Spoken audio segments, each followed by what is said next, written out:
ध्यान से सुनोगे तो कथा समझ में आएगी। कथा कोई मनोरंजन का विषय नहीं, ये भी समझ में समझ की बात है। समझ जाओ तो बहुत कुछ पालोगे, हीरे मोतियों से झोली भर जाएगी। बात समझने की है, क्योंकि इस देश ने, इस भारतवर्ष ने पुराण लिखे हैं, पश्चिम ने इतिहास लिखे और भारत ने पुराण लिखे हैं। तो पुराण की भाषा है ये।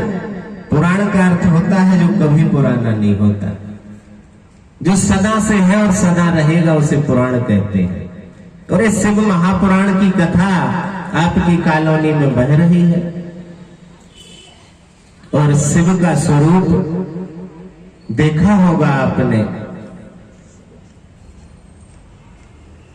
मूर्तियों में देखा होगा, चित्रों में देखा होगा, बाघंबर लपटाए,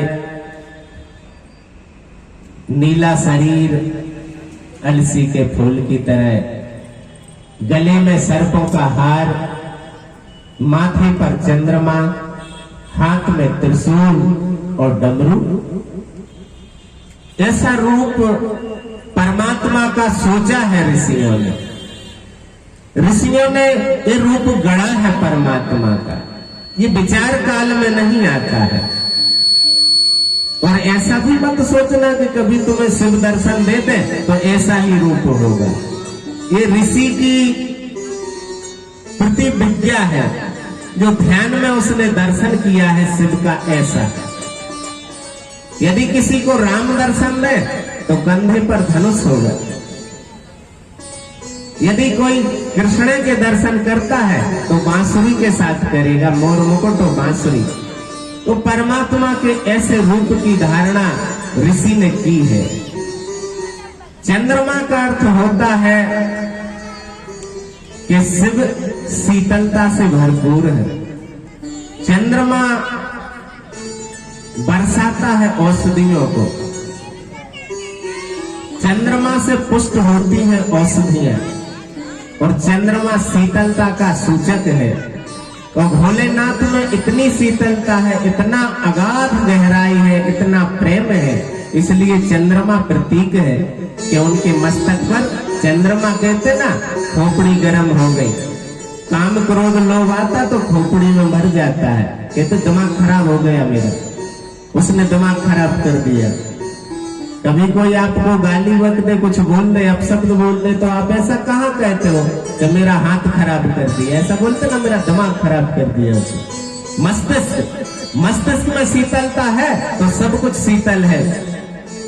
तो भोलेनाथ के मस्तिष्क में कभी उद्वेग नहीं है, कोई लहर नहीं है वहां, इसलिए चंद्रमा घोतक है इस बात का कि भोलेनाथ अगाध गहराई लिए हैं, लेकिन वहां कोई लहर नहीं है, कोई तरंग नहीं। और सर्प है जो, वो प्रतीक है भोलेपन का। इस सृष्टि में 84 लाख योनियां पुराणाकारों ने कही है, ज्यादा है, वैज्ञानिकों ने करोड़ों ढूंढ ली है। 84 लाख तो मच्छर मक्खी ही है। तो 84 लाख योनियां जो पुराणाकार कहते हैं, तो 84 लाख योनियों में जितने जीव हैं, सबसे भोला प्राणी है सांप, नाग। उससे भोला कोई प्राणी नहीं है पृथ्वी पर। और सबसे चालाक और बदमाश प्राणी है कबूतर। वेदों में लिखा, पुराणों में, कि कबूतर से चालाक कोई प्राणी नहीं है और सांप से ज्यादा भोला कोई प्राणी नहीं है। इसलिए भोलेनाथ ने सांप को धारण किया है। ऐसा नहीं कि सांप को धारण किया है, वो ये बता रहे हैं ऋषि हमें कि भोलेनाथ सबसे भोले हैं, बिल्कुल भोले हैं। और त्रिशूल का मतलब होता है 3 गुण। भोलेनाथ के हाथ में त्रिशूल होगा, सतोगुण, रजोगुण और तमोगुण का घोतक है, वो ध्यान रखना, वो प्रतीक है। इसका अर्थ होता है कि ये तीनों लोग उनकी मुट्ठी में है भोलेनाथ की। और एक प्रतीक है डमरू, डमरू नाद का प्रतीक है। ये सृष्टि जब विलीन हो जाती है तो एक शब्द गूंजता रहता है अखिल ब्रह्मांड में, वो शब्द नाद बोलते उसे। कि भैया आप गौर करना, कि समझने की बात नहीं है, कुछ बातें ऐसी होती हैं जो समझना नहीं है, करना है आपको। कभी आप करना है ऐसा, मैं बता देता हूं। 6 महीने लगेंगे करीब, आपको नाद सुनाई देगा। और घबराने की बात नहीं, स्त्री पुरुष बच्चे बूढ़े सबको सुनाई देगा, क्योंकि वो प्राकृतिक है। आप ऐसा बोलना बैठ के, ये रीढ़ सीधी कर लेना, ऐसे झुकना मत, बिल्कुल सीधी। एकांत कमरे में अगर ऐसी सुविधा हो सके तो सब पुराण समझ में आएगा, समझना बात को। उस कमरे में ताला लगा देना, किसी को मत जाने देना, ऐसी सुविधा यदि हो, और बस बैठ जाना कमरे में, कंबल या चटाई बिछा लेना और बैठ जाना। और हो सके तो सिर्फ एक ही कपड़ा हो बदन पर, कोई ज्यादा कपड़े ना पहने हुए हो, बिल्कुल ढीला शरीर छोड़ देना। और आपको बोलना है मुख से ओम ओम, इतने गैप से नहीं बोलना। मैंने जो प्रयोग किया मैं उसकी बात कर रहा हूं, इतने गैप से नहीं। आपको पूरी सांस भर लेना है, सांस पूरी, पेट पूरा भर जाए, पूरी जितनी भर सको अपने अंदर सांस भर लेना और फिर बोलना शुरू करना, ओम ओम ओम ओम ओम ओम ओम। मतलब टूटना नहीं चाहिए, सांस लेना नहीं, जो अंदर है उसको निकालते जाना ओम बोलते हुए। और ऐसे लगे कि अब नहीं बची सांस, लेकिन थोड़ी रहती है। फेफड़े खाली कभी नहीं होते हैं, 6000 छिद्र है फेफड़ों में। पूरी सांस से ओम ओम ओम ओम बोलते रहना है और फिर खाली हो जाए, जब बिल्कुल ऐसे लगे कि अब प्राण निकल जाएंगे, सांस नहीं बची है, और फिर जो तुम फिर से भरो सांस को, झटके से मत भरना, थोड़ा नुकसान हो सकता है। ब्लड प्रेशर वाले ना करें ऐसा, शुगर वाले ना करें। और ऐसा करते करते कभी 6 महीना 4 महीना का समय लगेगा आपको, और फिर तुम कुछ नहीं करोगे, तुम उस कमरे में जाके बैठोगे और अपने आप एक आवाज सुनाई देगी, तुम कुछ नहीं बोलोगे। ओ, ऐसी आवाज तुम्हें सुनाई देगी, उसे बोलते हैं नाद।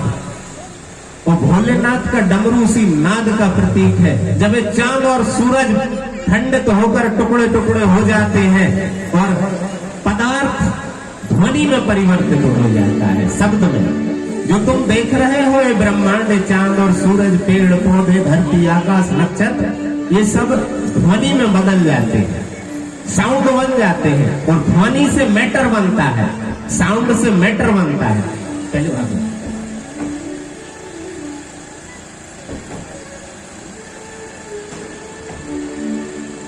तो ओंकार का प्रतीक है डमरू। और जब शून्य था, कुछ नहीं था, ओम था सिर्फ। तो भोलेनाथ ने जब ओम की ध्वनि का उद्गम किया और फिर जब उन्होंने डमरू बजाया भोलेनाथ ने, तो उससे 52 अक्षर निकले डमरू से, और 52 अक्षरों से और फिर भाषा का जन्म हुआ जो हम बोल पाते हैं और बिल्कुल विलीन हो जाती है भाषा। ओंकार सुनाई देना चाहिए। यदि आप ओम ओम का जाप करते हैं तो उसको कुनकुना नहीं करना कि ओम ओम ओम। ये कोई कलेक्टर को लिखी हुई प्रार्थना नहीं है कि तुमने याद कर ली ओम जय जगदीश हरे, स्वामी जय जगदीश हरे। वो किसी और का भाव है, तुम्हारा भाव क्या है? वो जिसने लिखी होगी प्रार्थना, वो उसके मन का भाव है। तुम परमात्मा से क्या कहना चाहते हो? परमात्मा कोई सरकारी ऑफिसर नहीं है कि तुम किसी और की प्रार्थना याद करके सुना दो। तुम क्या कहना चाहते हो परमात्मा से, वो बोलो। तुम क्या कहना चाहते हो, तुम्हारे हृदय में क्या है, वो रख दो ना परमात्मा के चरणों में। याद करी हुई प्रार्थना कभी स्वीकार नहीं की जाती। लेकिन मैं मंत्रों की बात नहीं कर रहा, ध्यान रखना। मंत्र याद ही करना पड़ेंगे। गायत्री मंत्र है वो वैज्ञानिक है, ऐसा मत समझना कि मंत्र ऋषि का, वो सबके लिए है मंत्र। मंत्र का मतलब होता है कि ऋषि ने उसे देखा। गायत्री मंत्र में 33 वर्ण जो है, ऐसा मत समझना कि गायत्री मंत्र है, वो गायत्री मंत्र सुनाई नहीं दिया ऋषि को, ऋषि ने देखा। वो मंत्र दिखाई देता है ऋषि को आकाश में, अंतरिक्ष में, दिव्य चक्षुओं से। फिर वो उसको रख देता है वर्णों में और एक वो प्रक्रिया बन जाती है, एक भाषा। मंत्र तो आपको वही पढ़ना पड़ेगा जो वेदों में लिखे हैं, लेकिन प्रार्थना तुम्हारी अपनी होना चाहिए, उधार नहीं होना चाहिए। और दूसरी बात, मैं कथा कुछ और सुनाने वाला था, लेकिन बहुत प्यारा जो भजन मोहन भैया गा रहे थे, मेरी लगी गुरु से प्रीत के दुनिया क्या जाना। कहते हैं जितने भी बुद्ध हुए हैं, जितने भी ज्ञानी हुए हैं, जितने भी भक्त हुए हैं, जिन्होंने उस परम को जाना, सत्य का अनुभव किया, उन सब ने एक बात अवश्य बोली है। एक बात हर व्यक्ति ने बोली, विवेकानंद ने बोली है, रामकृष्ण ने बोली है, मीराबाई ने बोली है, रैदास ने बोली है, गोरा कुमार ने बोली है, सबने एक बात बोली, नामदेव ने बोली, नरसिंह मेहता ने बोली, सबने एक बात बोली है कि हरि को विसारू पर गुरु ना विसारू। ये बात तो समझना, हरि विसर जाए तो कोई बात नहीं, मना लेंगे हम हरि को, लेकिन गुरु नाराज नहीं होना चाहिए। कबीर ने तो यहाँ तक कहा कि गुरु गोविंद खड़े का के लागे पाओ, तो बलिहारी गुरु आपने जो गोविंद दिए बताए। कबीर कहता है कि गुरु और गोविंद यानी परमात्मा और गुरु एक साथ आ जाए, तो मैं पहले गोविंद के नहीं गुरु के चरण छुआंगा, क्योंकि उन्हीं ने तो गोविंद के दर्शन करा है, वो गुरु की बात है। लेकिन ऐसा भी ना समझ ले आप कि किसी ने कान फूंक दिया तो वो गुरु हो गया। कान फूंकने वाले तो 55 लाख है भारत में, किसी के भी कान फूंक देते। गुरु वो होता है जो उसको जानता है परम को। गुरु 3 प्रकार के होते हैं। गुरु कितने होते हैं? 3 प्रकार के होते हैं। पहला तो होता है धर्म गुरु। धर्म गुरु मतलब कोई कुल पुरोहित जिससे हम कथा करवा लेते, शादी पढ़वा लेते हैं, जो हमारे काम करता, पूजा पाठ की कुंडली भी बना दे, ये सब बता देता ग्रह नक्षत्र, उसको बोलते धर्म गुरु। और एक फाल्स गुरु होता है, झूठा गुरु, जो कान फूंक देता है कि हम दीक्षा दे रहे हैं। वो गुरु नहीं होता, वो कान फूंकते रहते, कान फूंकों की कोई कमी नहीं है। और एक गुरु होता है परम गुरु। एक गुरु कौन होता है? परम गुरु। परम गुरु उसे कहते हैं जो ब्रह्म को भी जानता है और शरीर भी है उसके पास। समझना बात को, ब्रह्म को भी जानता है, वो उसको जान लिया उसने, परमात्मा को। परमात्मा को तो जान ही लिया और शरीर भी है उसके पास, वो होता है परम गुरु। जैसे रामकृष्ण परमहंस, उन्हें परम गुरु कह सकते हैं। गुरु नानक को परम गुरु कहेंगे, मीराबाई को परम गुरु कहेंगे, क्योंकि जान गए और शरीर भी है उनके पास। और तीसरा होता है गुरुओं का गुरु। गुरुओं का गुरु को शरीर में नहीं रह सकता। जैसे भगवान श्री राम है, वे गुरुओं के गुरु हैं। कृष्ण है, वो गुरुओं के गुरु हैं। शंकर भगवान है, वे गुरुओं के गुरु हैं। गुरुओं का गुरु शरीर में नहीं रहता है, शरीर से पार हो चुका होता है। तो 3 प्रकार के गुरु कहे हैं वेदों में।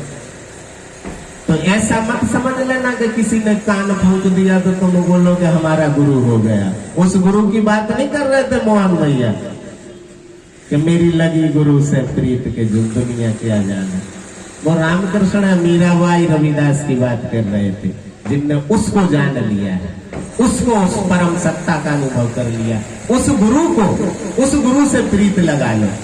वो गुरु जो स्वयं भी है और जानता है और तुम्हें जना भी सकता है, वो बिना शरीर के तो जना नहीं सकता। तो कृष्ण से हमारा तादात्म्य सीधा नहीं जुड़ पाएगा। वे गुरुओं के गुरु हैं, गुरुओं के गुरु है कृष्ण, तो उनसे तुम सीधे डायरेक्ट नहीं जुड़ पाओगे।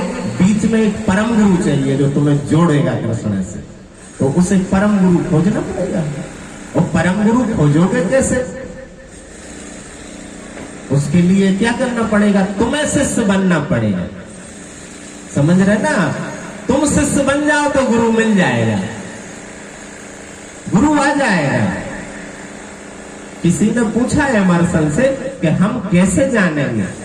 तुम बोलते हो गुरुओं का गुरु, वो गुरु परम गुरु, तो परम गुरु को हम खोजेंगे कैसे? हम कैसे जानेंगे गुरु को? तो एमरसन ने कहा है, do not seek the master, then the disciple is ready, the master appears। तुम मत खोजो गुरु को, do not seek the master, तुम मत खोजो गुरु को। then the disciple is ready, शिष्य जब शिष्यत्व को उपलब्ध हो जाता है तो the master appears, गुरु प्रकट हो जाता है, अपने आप आ जाएगा गुरु। सबरी तैयार है तो राम आ जाते हैं।